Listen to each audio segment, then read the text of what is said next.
যে বিধানসভা, সেই বিধানসভার মাননীয় বিধায়ক শ্রী যাদবলাল নাথ মহোদয়, তাছাড়া জেলা সভাধিপতি নর্থ ত্রিপুরার শ্রী ভবতোষ দাস মহোদয়, আমাদের টিআইডিসির চেয়ারম্যান শ্রী নবদুর বণিক মহোদয়, এবং আমার সামনে অনেক এই ডিস্ট্রিক্ট, স্টেট এবং মন্ডলের যারা পদাধিকারীগণ আছেন, কার্যকর্তাগণ আছেন, এবং এই এলাকার যারা বিশিষ্ট ব্যক্তিবর্গ এবং বিশাল সংখ্যায় আমার মা ও বোনেরা এবং সাংবাদিক বন্ধুরা, সবাইকে আমি হার্দিক অভিনন্দন এবং শুভেচ্ছা জানাচ্ছি এবং ধন্যবাদ জানাচ্ছি এই কারণে যে এই তপ্ত রোদেও আপনারা আমাদের কথা শোনার জন্য আপনারা এখানে বসে আছেন।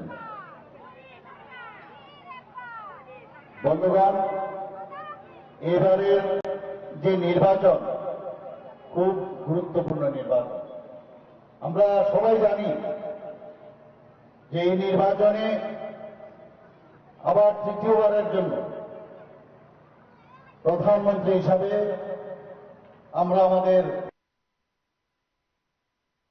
নরেন্দ্র মোদীজিকে বসানোর সেই নির্বাচন, এবং এই নির্বাচন শুধুমাত্র 5 বছরের জন্য না, 2047 সনে যে এখন উনি যেসব পরিকল্পনা করছেন এবং আমাদের এই বিকশিত ভারতের যে সুফল সেটা পাওয়ার জন্যই এই নির্বাচন। মোদীজি আজকে যেভাবে সর্বাঙ্গীন উন্নয়নের লক্ষ্যে উনি কাজ করছেন, আমরা সবাই এটা আমরা দেখতে পাচ্ছি। সারা ভারতবর্ষ তো দেখছেই, সারা পৃথিবীর লোক পর্যন্ত দেখছে। মোদীজি আপনারা জানেন যে প্রতি মাসের শেষ রোববারে উনি মন কি বাত অনুষ্ঠানের কথা মানুষের সাথে কথা বলেন।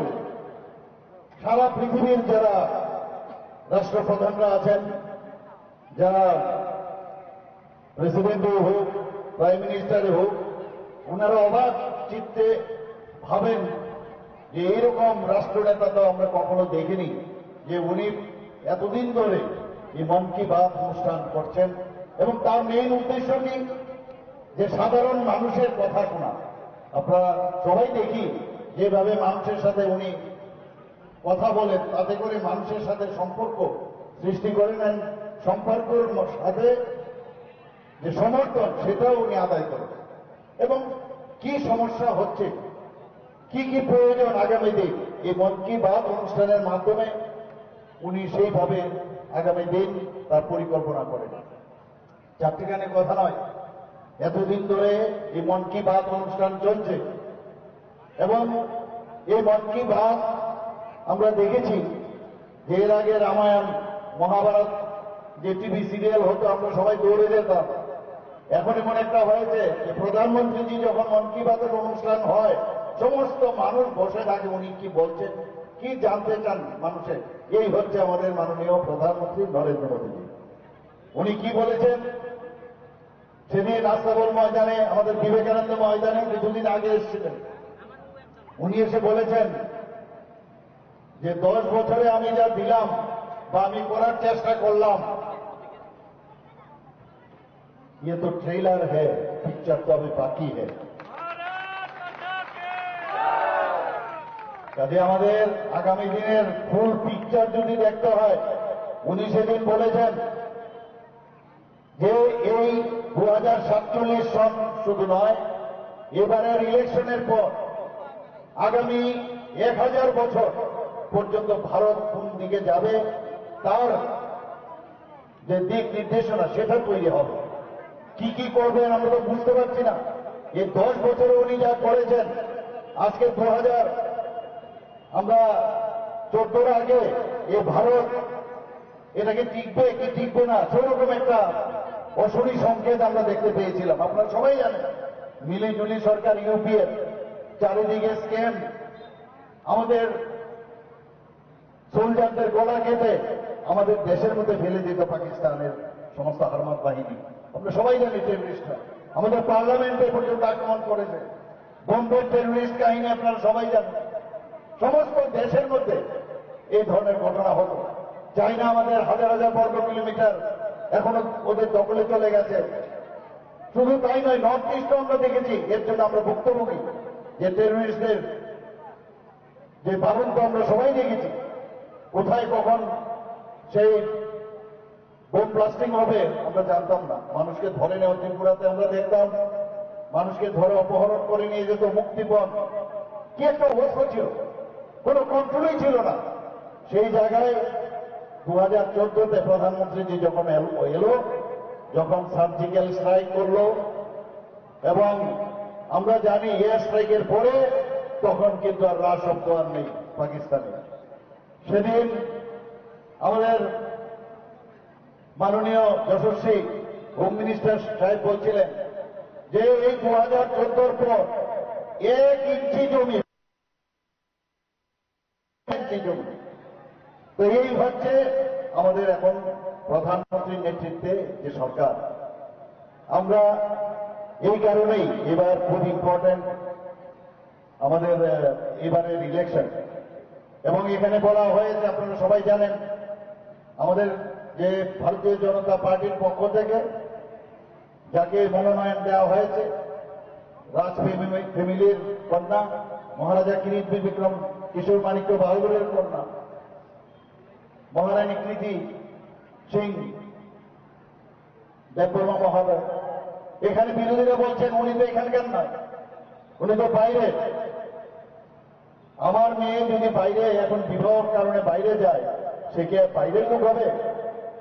আপনারা বলুন, মানে কোনো না কোনো জায়গার মধ্যে ইচ্ছে করে একটা কনফিউশন সৃষ্টি করার মাস্টার হচ্ছে এই ইনস্টিটিউটের যারা শরিকরা আছেন তারা। আমার অদ্ভুত লাগে।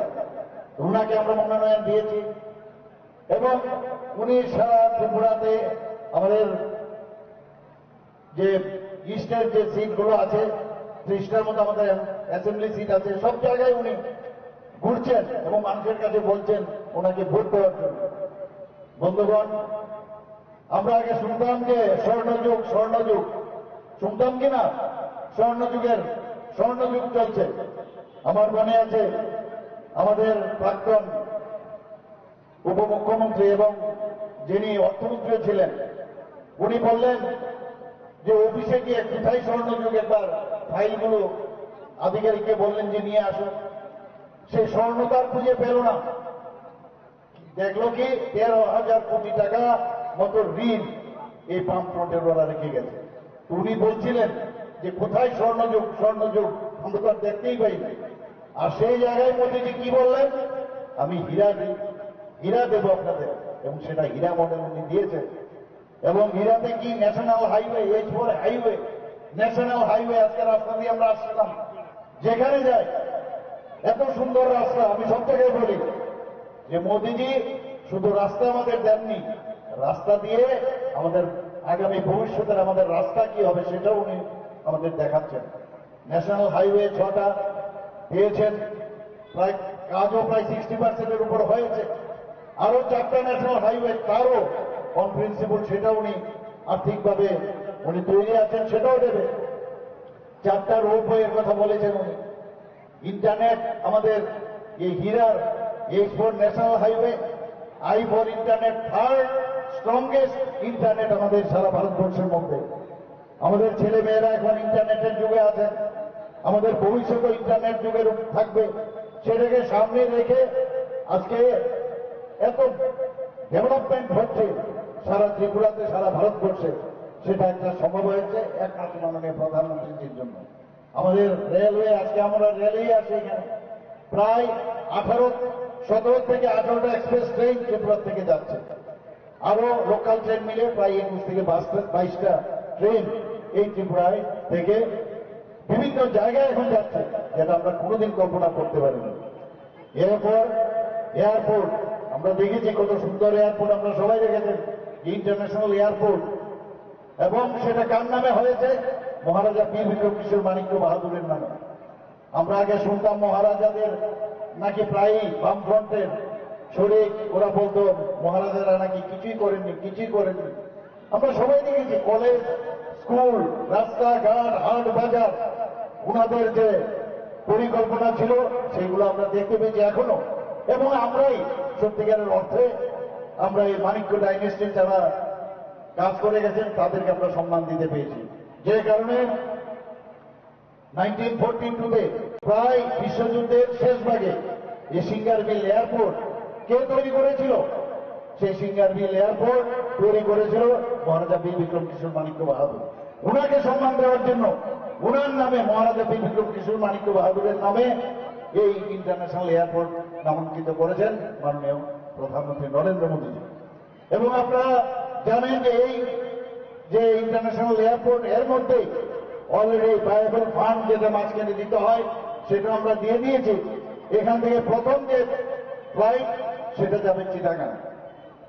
এবং এর মধ্যে আপনারা দেখেছেন ট্রায়াল রান হয়েছে বাংলাদেশের সাথে আমাদের আখাউড়া নিশ্চিন্তপুর আখাউড়া, সেখানে ট্রায়াল রানের ট্রেন চলাচলের সেই লাইনও সেখানে বিছানো হয়ে গেছে। আমাদের যে মৈত্রী সেতু সাবরুমের সেটাও যখন চালু হয়ে যাবে সেখানে স্পেশাল ইকোনমিক জোন হয়েছে, আমাদের সাউথ ইস্ট এশিয়ার প্রবেশদ্বার হবে। এবং এইগুলো একমাত্র সম্ভব হয়েছে মাননীয় প্রধানমন্ত্রীর জন্য। নর্থ ইস্টকে সবসময় অবহেলা করে আমরা যখন পড়াশোনার সময় আমরা বাইরে যেতাম, সেখানে যখন বলতাম আমি ত্রিপুরার থেকে এসছি, অনেকে বলতো ত্রিপুরাটা কোথায়, অনেকে ভাবতো এটা আসামের সাথে, অনেকে ভাবতো সেটা বাংলাদেশের সাথে। আজকে ত্রিপুরাকে যে মানচিত্রে সবাই জানে ত্রিপুরা কোথায়, এবং সেই ত্রিপুরাকে আজকে উজ্জ্বল নক্ষত্রের মতো। আমি একটা উদাহরণ দিচ্ছি, গতকালই আমাদের পূর্ব আসনের পশ্চিম আসনের যে গত পরশুদিন যে আমাদের